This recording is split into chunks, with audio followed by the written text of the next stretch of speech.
And here we have a number of the smaller buildings in Ballinabricky. We have several houses. Actually, there's another one here. There are several houses, a workshop, carpenter's workshop, and a phone booth. Most of the buildings, like I said, have LED lighting, but the workshop and this really tiny cottage does not. We have one that kind of has a bit of a blue theme. And then we have a stone house with a slate roof that has a bit of a red theme, red and yellow theme going on. Okay, and then we have one that's a bit of a larger cabin with a pile of turf up against the wall there that has a green theme. Okay, and then this one that has a red theme and a thatched roof. This is the one I put together to use as Maud Gonne's house in the very first storyline, The Travail of Passion, and the second storyline, it will serve as Jonathan Swift's house in The Stolen Child. So this building here was actually the very first one that I designed.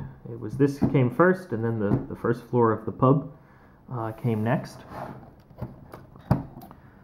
So I had originally designed the roofs to have some sort of a loft for storage and company and whatnot, but then when I started putting the LEDs in with the large 9 volts and whatnot, they kind of became appropriated for that.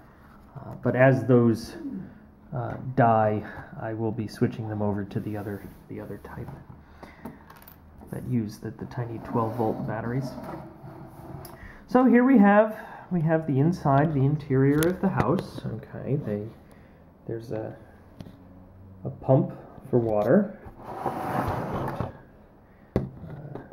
fireplace with fire and a pot on the hob, and the chimneys of the larger houses actually go down, so I can shine a flashlight through the top of the chimney and make it look like the fireplace is lit. We have some tools there, some tea. There's our piano, and if we were to go through into the other room, we have a bed and a desk and a bookcase and a hat rack, because this is normally where I keep my own minifigure when he's not out making up part of a street scene, and so I need a place to put the hat.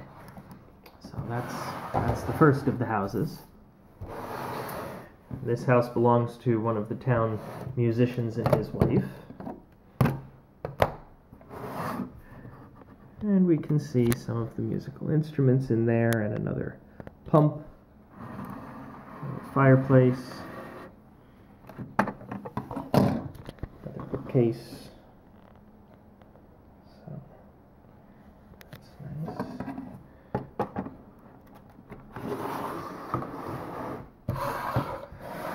The other thatched cottage, the blue house.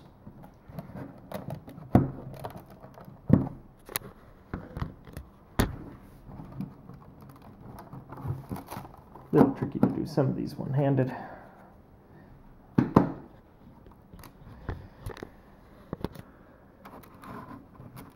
How did I design it? So here we have also a bed, a table, another water pump. Same basic accoutrements. This one has what would be called in Ireland a dresser, right? Which is in America, a dresser is a bureau where you would keep your clothes. In Ireland, it's where you would do some of the preparing or the dressing of the food. And this last house is very small on the inside and was really just kind of designed for a few shots with that one storyline. There's no lights in this one. And oddly enough, this one does not have a chimney that goes through, and the derrick dew coming in through the chimney was an intrinsic part of how the story was to be resolved. My grandfather was a carpenter, and he had a basement workshop that he called Pat's Shop. So here is Pat's Shop with woodworking and carpentry, and a sliding door, which was interesting to make. And inside of Pat's shop, we have all manner of tools. If I stage a scene where he's working, I have him bring the power tools out. So we have a table saw that would normally be set up outside. There's a lathe. We have some wood sitting in the bin. We have a drill press, a number of hand tools there.